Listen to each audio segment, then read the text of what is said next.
अपनी बड़ी-बड़ी आँखों में कुछ छोटे-छोटे से सपने पाले हुए थे उसने। तभी तो सब बातों से बेखबर बस अपने सपनों को पूरा करने में लगी रहती थी वो।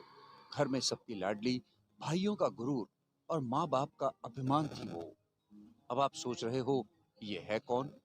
आइए मिलिए हमारी प्यारी सोनम से।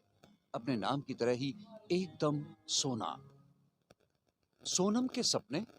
अरे भाई, अभी बताया था ना।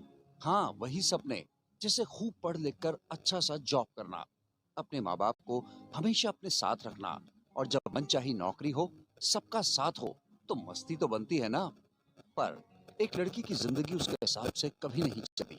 हाँ, थोड़ा सा उसके मन का हो सकता है, पर बाकी सब सिर्फ और सिर्फ घर और समाज के हिसाब से ही होगा, है ना।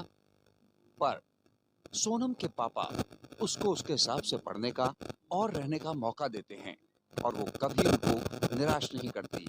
पर एक लड़की को इतनी आजादी देना सोनम के रिश्तेदारों को और कहीं ना कहीं उसके दोनों भाइयों को भी सही नहीं लगता था। पर सोनम के पापा ने कभी इस तरफ ज्यादा ध्यान नहीं दिया, और उन्होंने सोनम को अपने हिसाब से पढ़ाई करने की छूट दे रखी थी।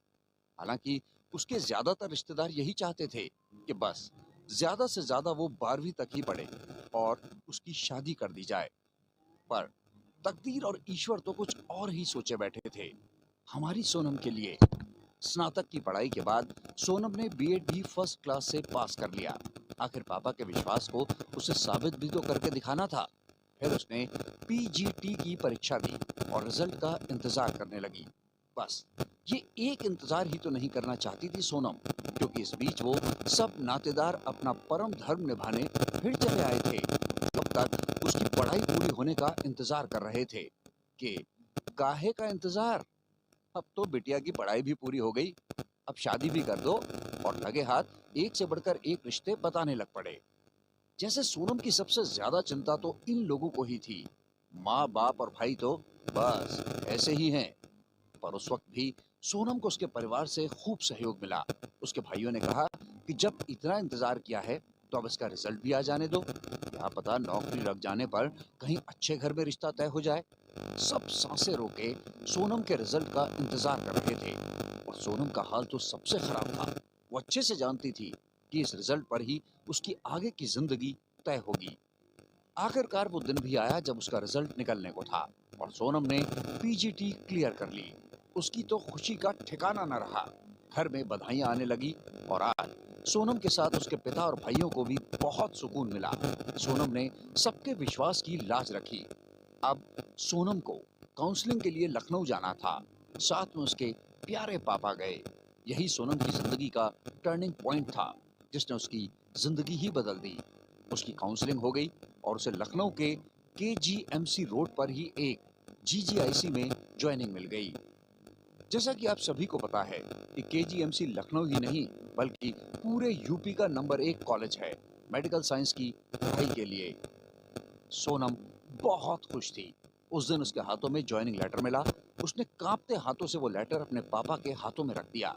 शायद वो समय ही कुछ ऐसा था कि उस समय दोनों ही कुछ भी नहीं कह सके। सारे जज्बात आंखों से बाहर आ गए। जिस पिता ने सबका विरोध सहकर अपनी बिटिया को पढ़ा लिखा कर अपने पैरों पर खड़े होने लायक बनाया, उस पिता के विश्वास को उसकी बिटिया ने बखूबी निभाया। पर अब एक समस्या और आ गई। पोस्टिंग मिल गई और खुशियां भी मना ली, पर नौकरी करने के लिए एक ठौर छत की भी तो जरूरत होगी। बेटा तो कहीं भी एडजस्ट हो जाए, पर बेटी थोड़े ना ऐसे कहीं भी रहने लगेगी। तुरंत थोड़ा फल के तौर पर दूर के रिश्ते में मामा जी के यहाँ शरण मिल जाए, ऐसी सलाह बड़के भैया ने दी।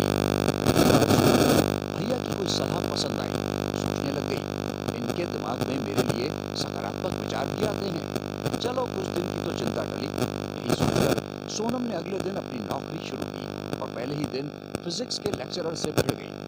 वैसे हमारी सोनम लड़ाकू नहीं थी, पर अगर कोई छेड़ेगा तो छोड़ती भी नहीं थी। अब फिजिक्स के मासाब लेने लगे हमारी बायोलॉजी की मास्टरनी का इंटरव्यू। तो हमारी सोनम मैडम जी ने इतने अच्छे से उनको अपना परिचय दिया कि अब फिर कभी किसी का इंटरव्यू लेने की हिम्मत नहीं करेंगे। पर मुख्य समस्या अब भी हल नहीं हो पाई। अरे वही हमारी नगरी में रहने की व्यवस्था।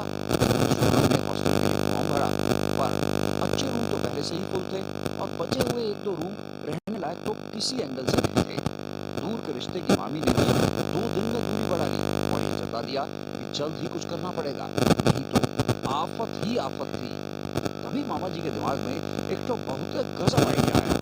क्यों ना सोनम के रुकने की व्यवस्था अपने एक परिचित के घर कर दी जाए। मामा जी तो चाहते थे कि सोनम जल्द से जल्द कहीं सेट हो जाए, पर उन्हें उसकी सुरक्षा की भी चिंता थी।